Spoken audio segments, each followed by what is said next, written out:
10 essential skills school don't teach. That skills learned from mistakes and experience.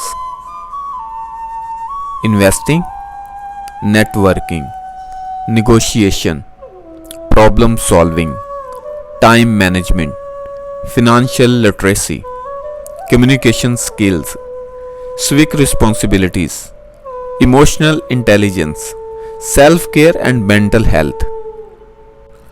These skills are very important to live life in this world, but no one teaches to anyone.